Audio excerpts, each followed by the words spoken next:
Welcome back to Rise and Shine Saturday, coming to you live from the beautiful hills of Ibiakuran.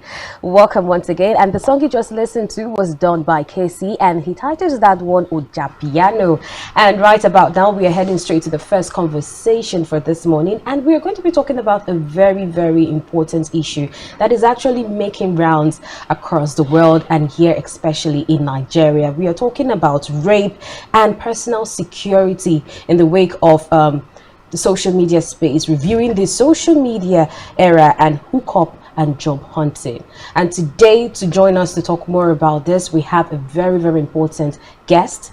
He is Idiongo Ebong. He is a lecturer and also a counselor, and he would be dissecting this important issue right here in the studio with us.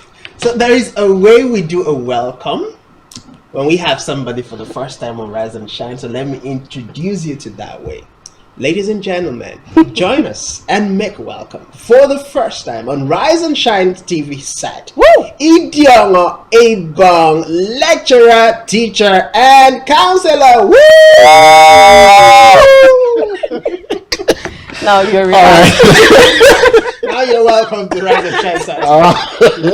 All right, thank you very much. I really appreciate Spectrum Television, the program coordinators. Thank you very much. Thank you so much. Okay, now this issue is one that has generated a lot of reactions. I mean, Akwa Ibomites are still waiting to see what the state governor or the state government is going to do about the conviction of Uduahapan that killed the late Inubong Umoren, who went job hunting from the social media.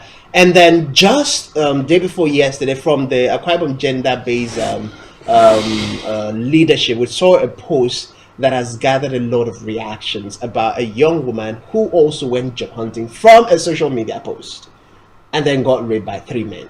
We'll just take that post and then a few comments, then we'll come back to dwell on this conversation.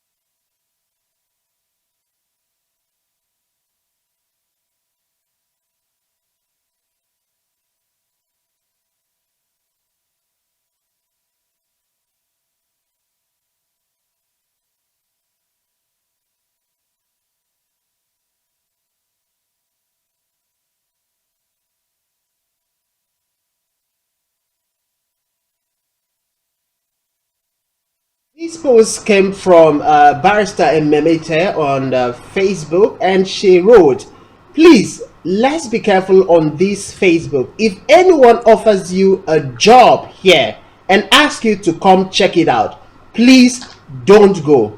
A girl has just been gang raped by 3 men at Itak." That is the post that has necessitated these conversations this morning. And of course, there's been a lot of reactions. A lot of reactions, and we'll get to take that reactions within the course of our discourse this morning. But let me come back to you, Idiongo. You were in Akwa Ibom State with the newborn Moren's case and all that transpired within that time.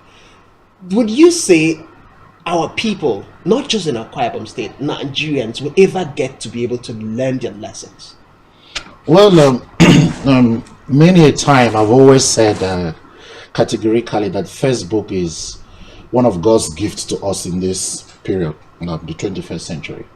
We can exhaust talking about the advantages that we have over the social media platforms, the opportunity it has given to us. And just like we have human life, such a beautiful thing called human life, and then within the spectrum of human life, we have killers, we have murderers, we have all evil men. We cannot use that and say, no, human life is more of a curse than a blessing. It's more of a blessing than a curse. So just the same thing with Facebook. Okay, lessons we have to learn is just to approach it with caution. That's it. If you see a random advert on Facebook seeking for a job, maybe you do consider not going there alone.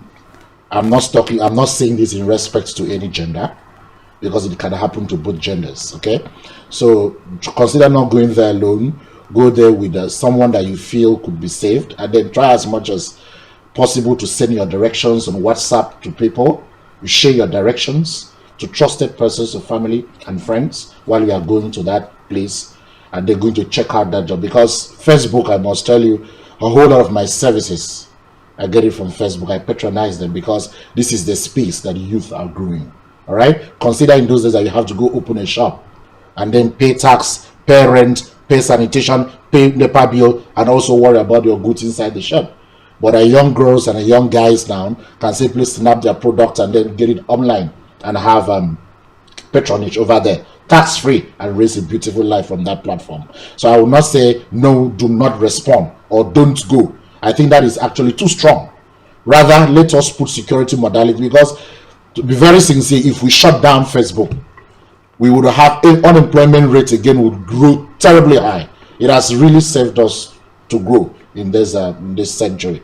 So it's not something to say don't go. Go with someone, share your location via Facebook, and then we have a whole lot of tracking mechanisms now. Put them on and then approach to see. Always try to do background checks first. That's another very important point. Do a background check, certify that this thing is actually genuine and is in an open place. Even with that, we do online counseling. So should I shut down my online counseling platform because we have impersonators and all those abuses online? No, we do our background checks before online counseling. We certify that this is a genuine client, and if there is need for face-to-face counseling, we refer to an open place.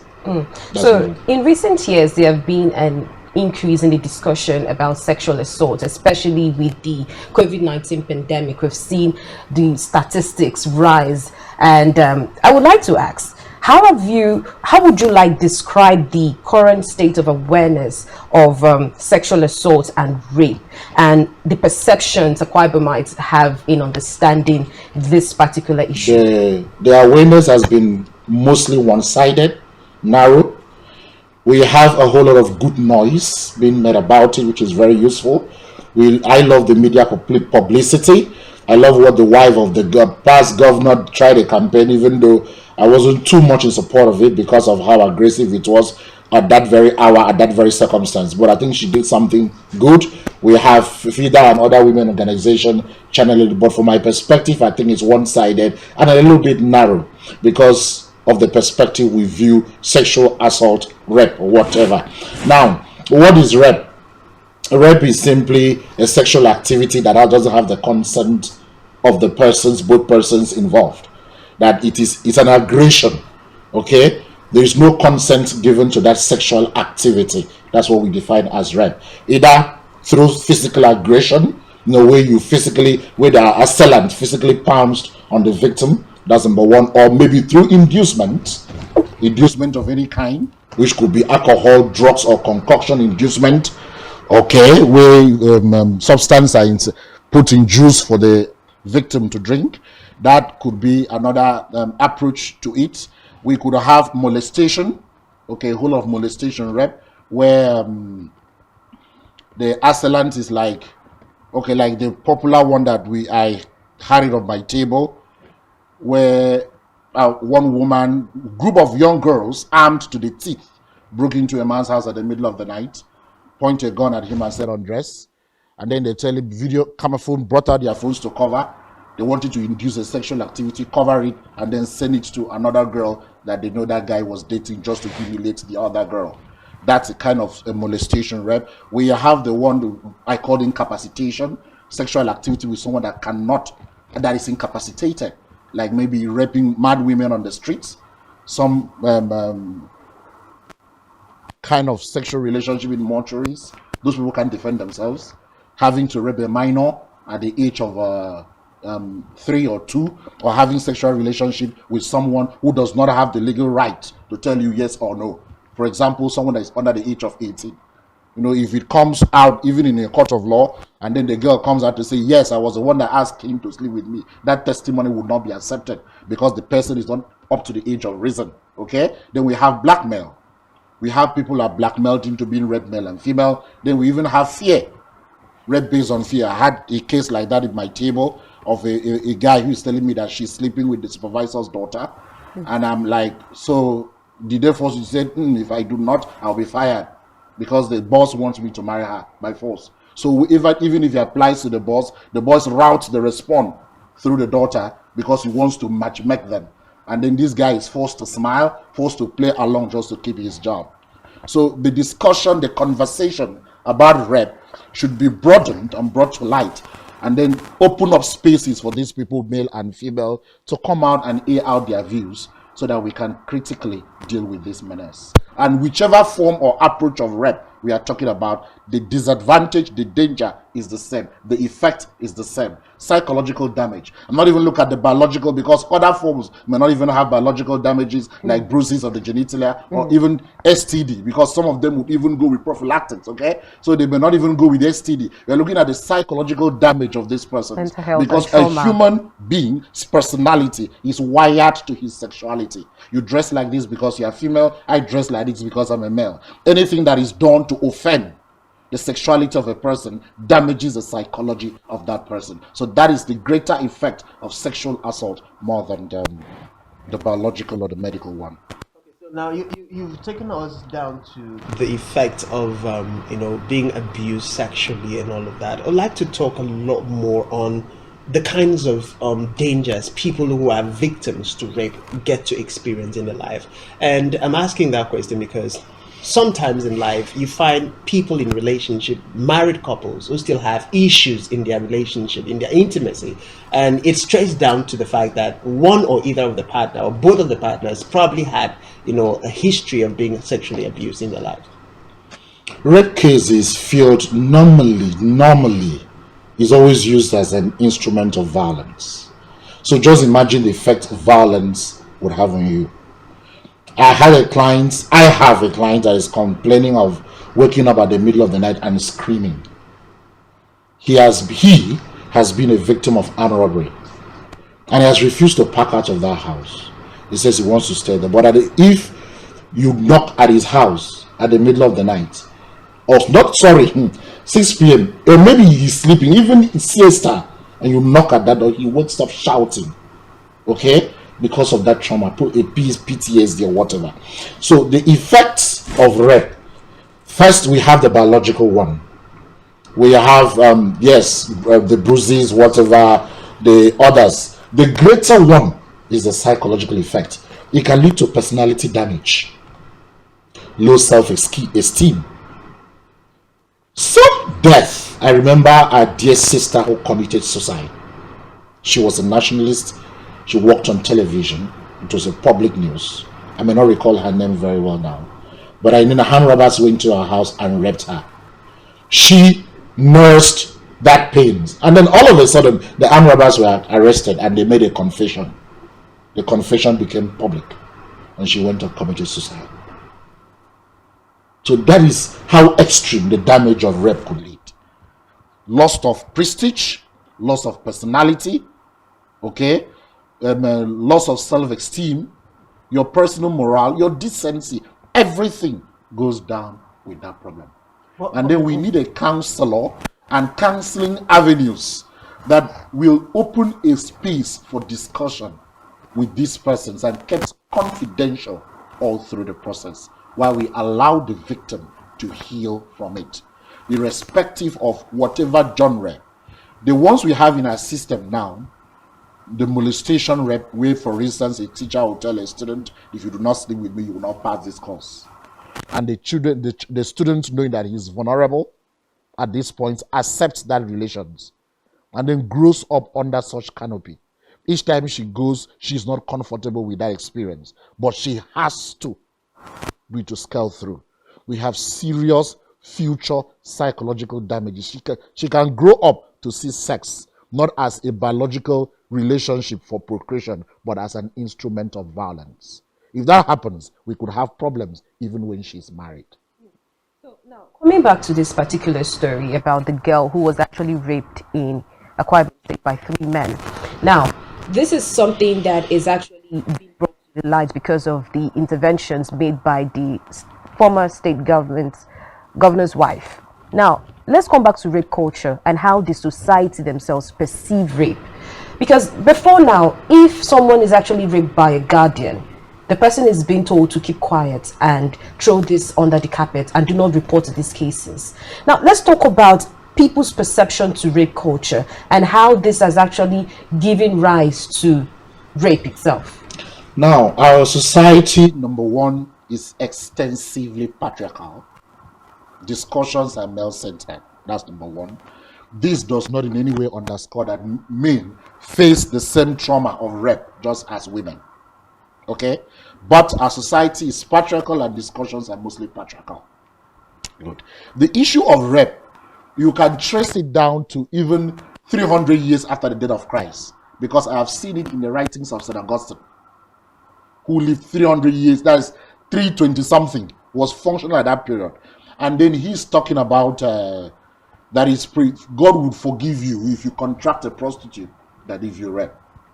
Now, the number two, our society is very erotic. And we have we have made it too erotic in the sense that conversations about anything sexual is not given the proper attention it is supposed to get. Our music, our videos, our conversation, even our languages are so made erotic.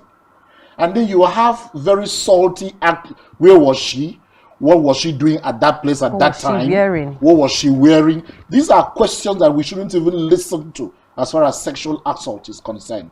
But we find we have a society that listens to them because of our erotic consciousness.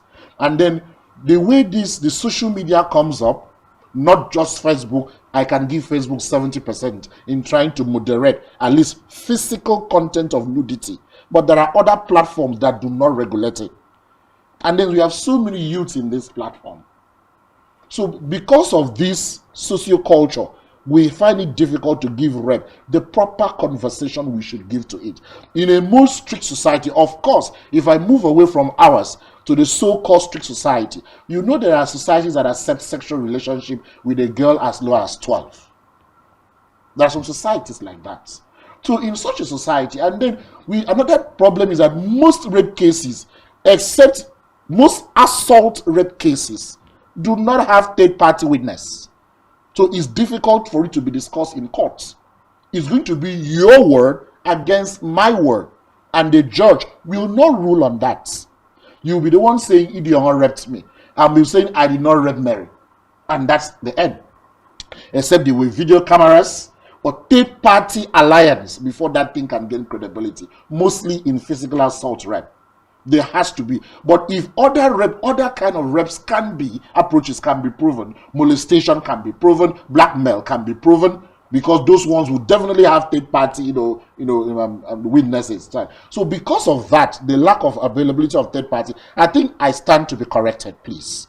I think the Quran or the Hadith of Muhammad states that at least 17 or 16 women, I stand to be correct, I am not sure, but there is a quotation that states the number of witnesses that must testify to show that rape had happened with a girl, and all the witnesses must be male.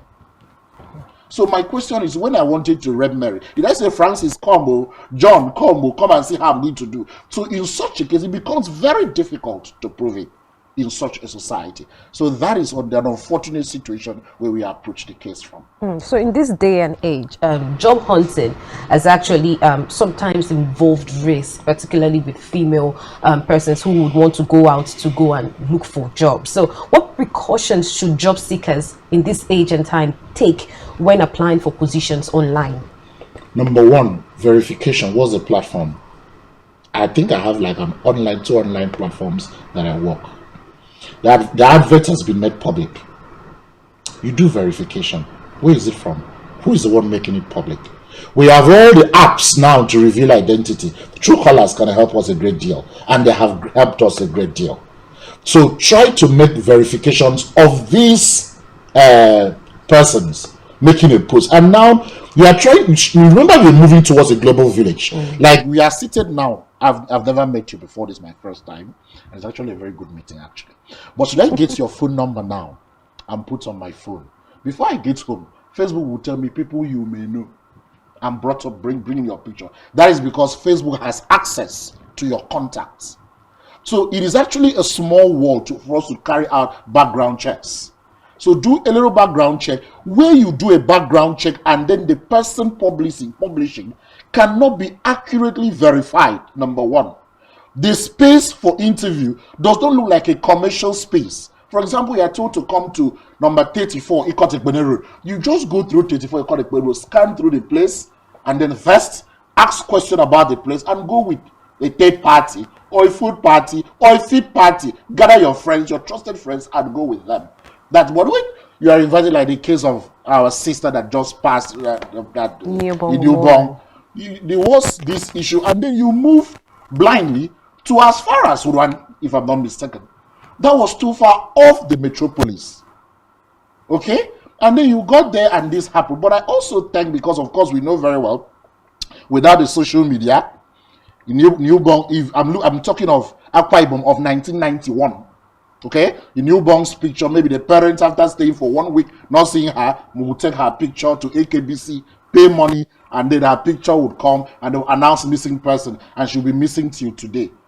But with the help of the social media and the level of communication potency that we have in our system, for 24 hours that she did not return, it went on Twitter, and then we can actually use that machinery to press for justice.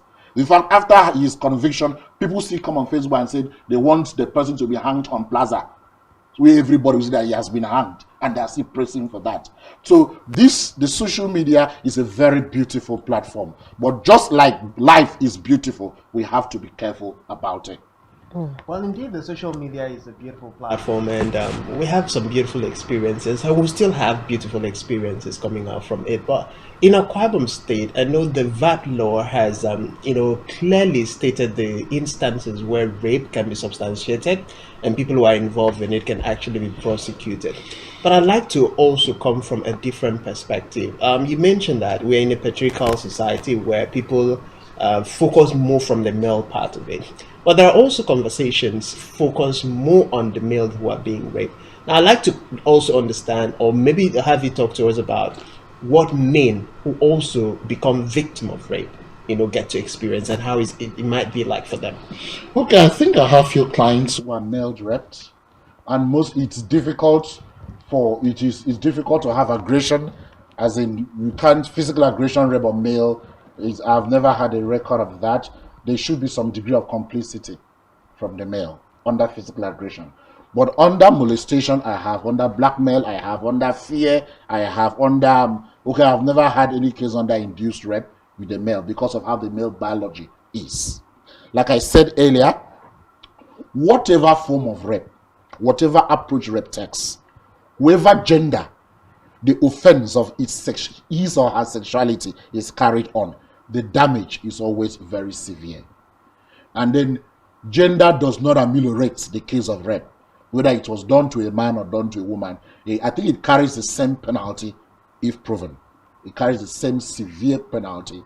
And then it is not a case that after 1 year it dies off. It can be brought up after 30 years of rape. Of course, we had a very prominent person in the United States, the cardinal, that was leicized by the church. I think the cardinal was 80 years of age. These were the things he did when he was 25.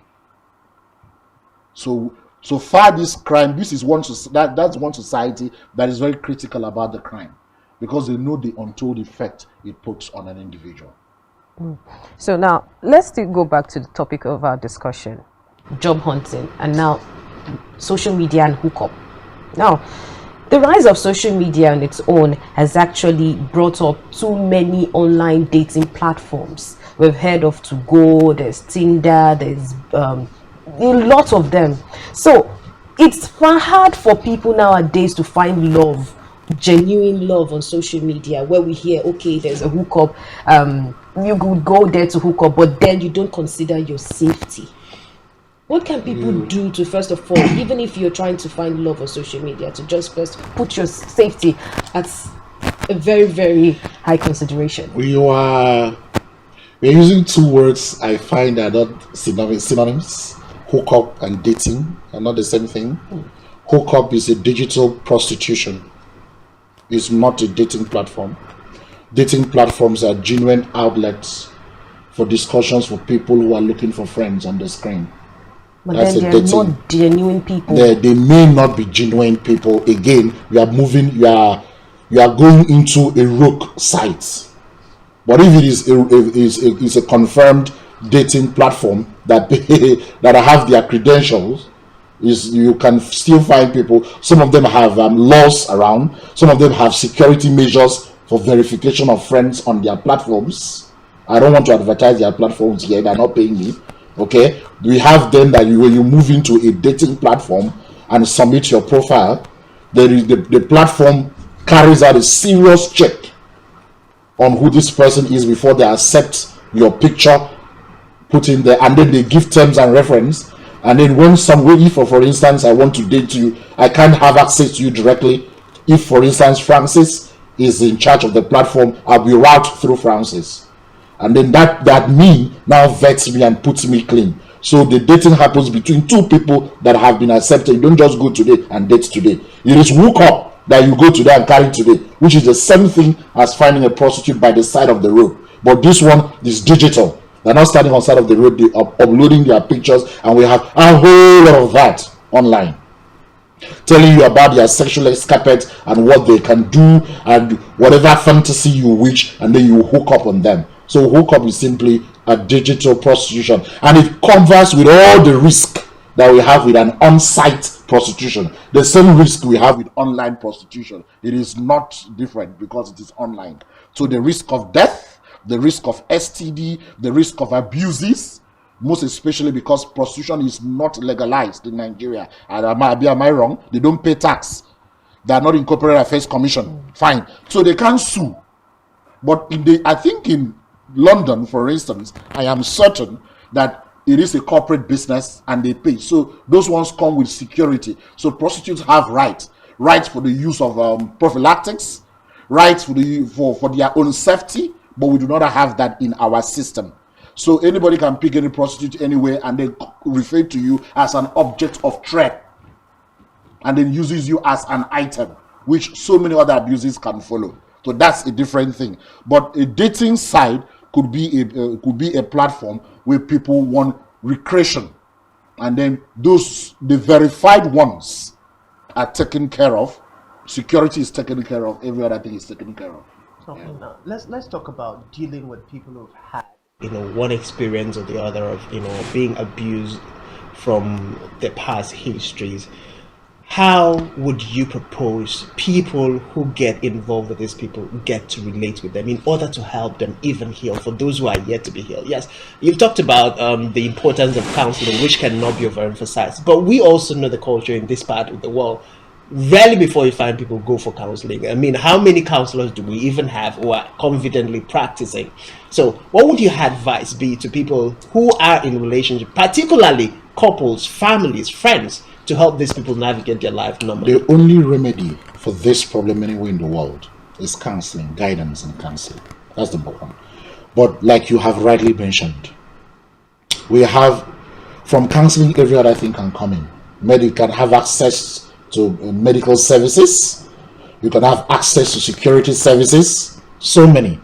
But like you've said, in this part of the world, counseling, though started as far as 1978 in Ibadan, is still a serious issue here.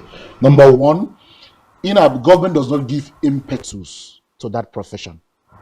It is recently, last year, that the counseling bill was signed into law. However, ever since it was signed into law, we are yet still to feel the impact. There are even some government schools in this state without counselors. Secondary schools, nursery schools operating without counselors. And then we have pastors who have come in without proper training in guidance and counseling. And they put it in their signboard everywhere you go, counseling. Because they believe counseling is about giving advice. Counseling is not an advice-giving profession. It is a different theory-based practice that you study for 4 years in the university. Some of these pastors who are quacking in the profession are increasing the problem. And then we do not have a culture of speaking out. And then someone coming to you and said, I want to come for counseling, is very rare. It's only when someone knows you've been there, you're a teacher, you are acting, and most of them come informally by saying, you see, you want to sit down, share you a counselor. That's how they start. But outside the country, people go to a counseling firm, obtain the form, and then sign for the therapy. Here you are driving, people say, share you a counselor, say, I have this problem, I don't know, and it starts talking. So we have to really adjust to this other system, but not saying no, it has to happen by the book kind of it. So where counseling options are available, it's very simple for remedies to come. Because counseling would open the door for you to, number one, express yourself. Talk about, depending on the theory the counselor wants to use. You can use any of them. You can use behaviorism. There are many theories you would use. So you can ask you, okay, please express yourself. And then most of the technique we use most in counseling is listening, not talking. And then in the course of listening, you afford the client to be herself. And you open the options, help the client to be more aware of himself. Help the clients to know, not by advising, but by opening the space for more interaction, that this is a one-time evil that has happened, and it cannot happen again if we follow some steps available. And then listen to the client, react to your options, and switch through theory, what I call eclectic practice. Switch through theories as it might be applicable in order to help the client take out the horror from its mind. It's not going to be a one-day thing. It's a therapy. It's a therapy, so it's not going to be a one-day thing. There are some counseling sessions that last for 2 days, some 3 days. Behavior modification can last for as long as 30 days. Trauma desensitization, can last as much as 6 months.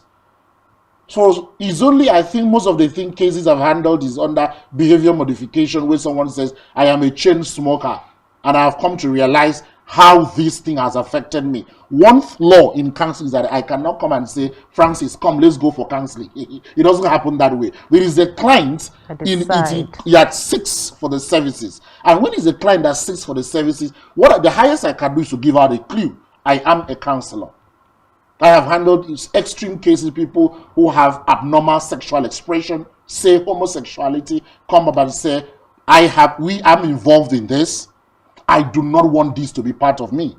And we have confidentiality as the primary rules that protect us and signed into law, that we do not share or give a client's name or location or description or anything that will give out the client. And all our files are confidentially sealed, except where the client is now a threat to another person's life.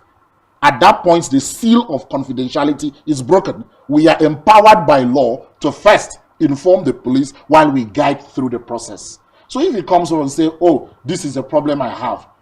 Each time I see a woman, I feel like pouncing on her and tearing her to pieces. We would answer, oh, you're welcome. We start to investigate where such emotions are from, because nobody is born that way. It is a learned culture, theory of behaviorism. So far it is a learned culture, you can unlearn it. The baby wasn't born smoking.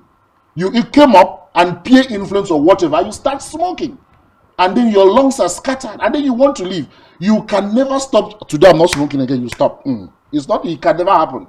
Most of it, even like masturbation, other cases, weird sexual expressions, we give space and then we let it flow. We follow you gradually, 1 month, 2 months, provided there is a determination on the client to stop. There would always be recesses, but we would have modalities to check it and guide you through. All right. Thank you so much. I know if we had enough time seems to always be running out when we're talking about important things. Well, definitely we'll have another time to dwell more on issues bordering on abuses and how we can help guide people overcome this. But thank you so much, Idion.